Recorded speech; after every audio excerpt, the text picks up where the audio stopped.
Moi ja tervetuloa Mutsi-päiväkirjojen pariin. Blogissa kirjoitin päiväkirjatyylisesti raskausaikaa ja jostain mulla tuli semmonen fiilis, että no vitsi, että ikuistetaan nyt tätä uutta elämänvaihetta, äitiyttä tänne YouTuben puolelle vähän pidempien videoiden myötä, mitä Instagramiin tulee laitettua. Jotenka tervetuloa seuraamaan meidän rehellistä elämää ja uutta elämänvaihetta. Aamu on alkanut sillä, että olen syöttänyt vauvan. Laskin hänet tonne sänkyyn, että saisin tehtyä itselle aamupalaa. Tuollahan antaa kyllä jo äänimerkkejä siitä, että sylin on päästävä. Ja tosiaan aamupalaa syödään vasta. Ja aamupalaksi mitäs muutakaan kuin pussista puuroa.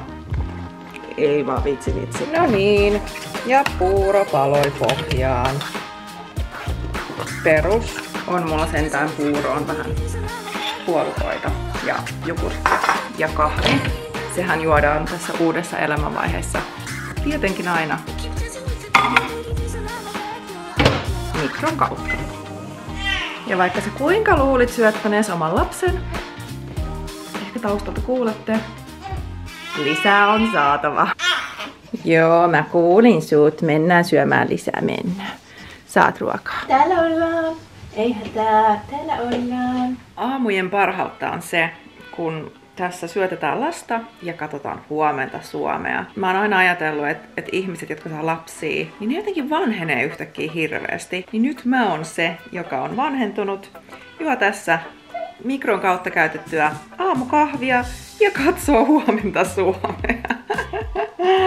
En mä kestä, jotenkin hulvatonta. Äitiys on tuntunut hyvältä ja yllättävän luontevalta, vaikka en alkuun kokenutkaan, että on mikään semmonen mega äiti-ihminen. Vaikka toki ollut paljon lasten kanssa tekemisissä, tai no siis paljon, kaikkihan on suhteellista, mutta siskoilla on yhteensä 6 lasta. Niin heidän kanssa tullut tietenkin oltua jonkun verran. Mutta meillä on mennyt tää ensimmäinen 6 viikkoa aika kivasti.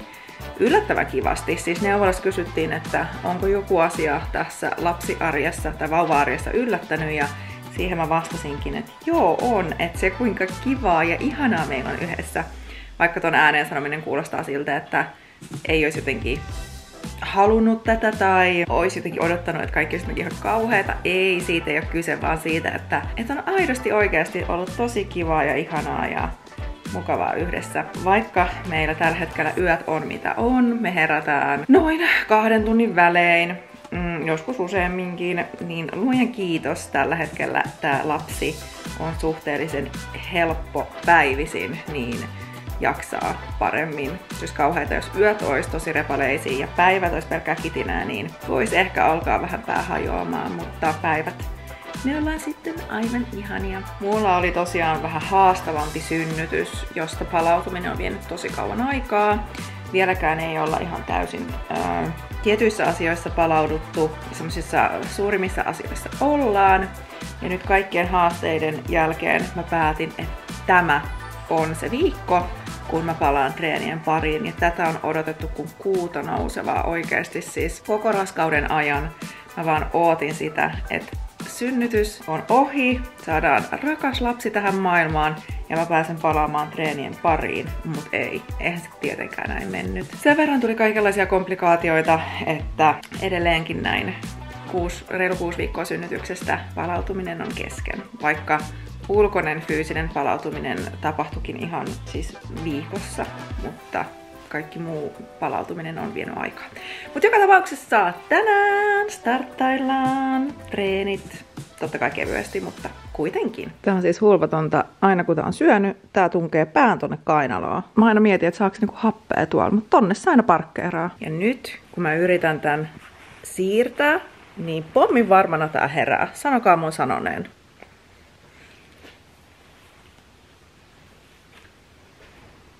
Toistaiseksi ei herännyt. Ehkä tää kamera tekee ihmeitä. Pitää käyttää useamminkin. Niin, sinä et halua antaa äidin syödä, niinkö? Sinä haluat pitää minulle seuraa, aina kun yritän tehdä jotain, eks vaan? Sitten laitetaan housut ja vaatteet.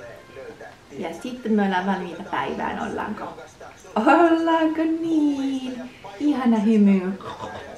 Niin, onks nyt asiat hyvin? On syöty ja puettu ja äidin huomio saatu. Niin. Ja sit kun lapsi oli noin 100 kerran syötetty ja koitettu saada nukkumaan ja vihdoin nukahdetettua, niin alkoi se kauan odotettu treeni. Treenit mä aloitin herättelemällä kroppaa kepillä, tein erilaisia kiertoja ja availin niveliä. Sen jälkeen mä hyppäsin meidän spinning-pyörän päälle, joka on ollut kyllä ihan sairaan hyvä hankinta. Baby tietenkin vierellä nukkuen. Mun suurin arvo on terveys ja mun toimintakyky on kultaakin kalliimpaa. Ja se kun on ollut noin 1000 vastoinkäymistä ja niiden jälkeen kun pääsee edes vähän pyörän päälle hikoilemaan, niin tunteethan siinä nousi pintaan. En tiedä pystyykö ihminen, jolle liikunta ei ole elämäntapa ymmärtämään tätä, mutta vihdoin alkaa tuntumaan enemmän omalta itseltäni. Ja sen jälkeen mä vähän tsekkailin itse vatsalihas-erkauman tilannetta ja aika hyvältä näytti, ei ollut kuin noin peukun verran erkaumaa navan alapuolella. Sitten vielä vähän keskivartalon vahvistusta, tässä näkyy vakuumiliike. Sen jälkeen mä tein jalkojen vuorottaisia ojennuksia, jotka on myös sinne syville vatsalihaksille. Syviäkin vatsalihaksia tehtäessä kannattaa tarkistaa, ettei sinne vatsan keskelle nouse semmoista kumpua, joka kertoo just siitä, että erkaumaa on ja ei ole riittävästi vielä syvissä vatsoissa pitoa. Sitten vähän polvien kiertoa, vähän liikettä selälle, jonka jälkeen lantiosillasta vuorottaiset jalan ojennukset, johon yhdistää vielä lantionpohjan harjoitusta. Yksi mun lempiliikkeistä on tää ristipito-tiputus, en tiedä onko tällä jotain virallista nimeä, mutta tää vahvistaa niin syviä vatsalihaksia kuin vinoja. Suosittelen testaamaan, olit synnyttänyt tai että on tosi tehokas, mutta muistakaa, että harjoitellessa ei saa tulla minkäännäköistä kipua tai paineen tunnetta.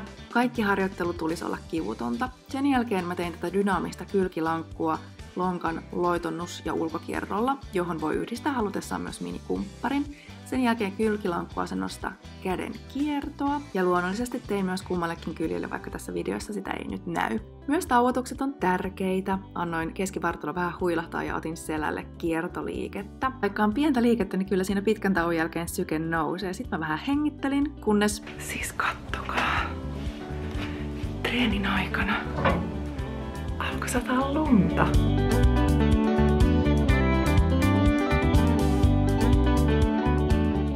Käytiin pikavartalo suihkussa ja siis mä oon niin iloinen tuosta treenistä, jäi niin hyvä fiilis. Ainut mikä niin kun siinä mietityttää on se, että tuntuu, että nytkin ilman treenaamista on ollut tosi vaikea syödä riittävästi.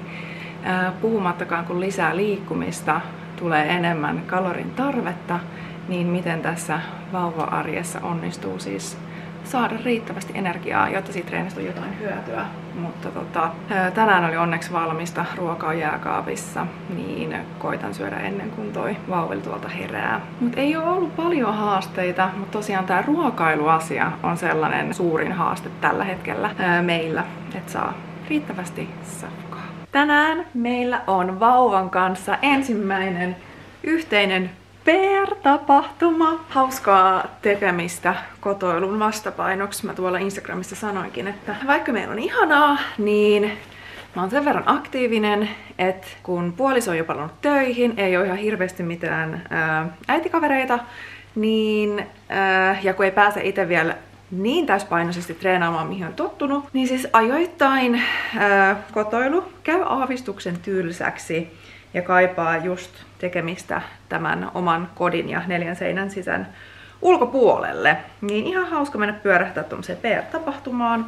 Kauppakeskus Redin avataan tommonen mini-buffa lasten vaatteiden second hand kauppa, niin siellä käydään pyörähtää. Toivon ensisijaisesti, että löytyisi talvihaalari, koska ne on, tai siis tämmönen softshell-haalari, semmoinen, mikä pitää tuulta, jotta pystyisi paremmin hyödyntämään siis kantoreppua. Koska meillä on vaan villavaatteita, niin niistä tuulee läpi. Niin toivotaan, että löytyisi semmonen tuolta tapahtumasta. Asuna mulla on, no mikäs muukaan kuin mun vettä hylkivä tää Trendssi. Tää on ollut ihan paras hankinta. Musta poolo, jonka päällä on vihreäraidainen kauluspaita, vähän väriä ja sitten tämmöset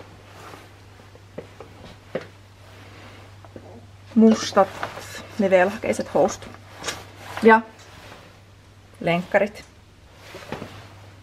koska lenkkarit best. Sitten me suunnattiin kauppakeskus Rediin. Alkuun tuo julkisilla kulkuvälineillä matkustaminen jännitti, Mut nykyään siihen on jo ihan tottunut. Ja sit kun me päästiin Rediin, niin käytiin myös Weekdayssä, koska se on yksi mun lempparikaupoista. Sitten on taas ruoat Mikrossa ja tapahtumassa käyty. Oli kiva käydä pyörähtää. En kyllä hirveästi tuntenut porukkaa, mutta ei se haittaa. Löytyi mukaan pari asiaa itselle. Siis siellä oli oikeesti tosi hyväkuntoisia kivoja juttuja. Jos pyöritte tai asutte alueella, niin käykää kurkkaamassa. Ensimmäisenä Mini Rodinin tämmöset trikoot. Nää oli hyväkuntoiset ja tää on nyt seuraava koko, mihin me ollaan siirtymässä. Ja sit vielä Lindexin tämmöset vihreät. Musta nämä kuosit oli molemmissa söpöt. Ei löytynyt haalaria. Kävin myös Uffilla ja ihan parissa vaatelasten kaupassa, mutta ei löytynyt. Tiedätkö, mä en raaski maksaa 50 haalarista, joka menee meille ehkä kuukauden ja sen käyttöaste ei ole niin suuri. Eli pitää ehkä huhuilla IG:stä, että jos jollain seuraajilla olisi myydä joku käytetty haalari. Ja hei, laittakaa tonne kommentteihin, että jos on jotain, mistä te haluatte kysyä, että haluatte saada vastauksen, mitä te haluatte nähdä enemmän tai muuta, niin sit otan huomioon noin ensi videossa. Vauvali vetää sikeitä, mä syön tässä välissä. Ja sit mä menen tänään moikkaan mun bootcamp-treeniryhmäläisiä pitkästä aikaa. Otetaan läpsystä vaihto, Jarno tulee töistä himaan ja se jää vauvan kanssa kotiin. Että te luulet, että meillä menee liian helposti asiat, niin tää tyyppi heräsi ennen kuin mä sain tän naamariin. Ja nyt sitten sinä tuhiset siinä ja minä syön kylmää keittoa. Sitten kun olin käynyt moikkailemassa mun treeniryhmäläisiä, tulin kotiin vähän 8 jälkeen, niin aloitettiin vauvan iltatoimet, vähän juttelua, halailua, sylittelyä tietenkin. Kun vauvan iltatoimet oli tehty, sitten vähän itse kattelin telkkaria, sykettä ja omat iltatoimet ja nukkumaan. Tällaisia ajatuksia tällä kertaa nähdään ensi mutsipäiväkirjassa.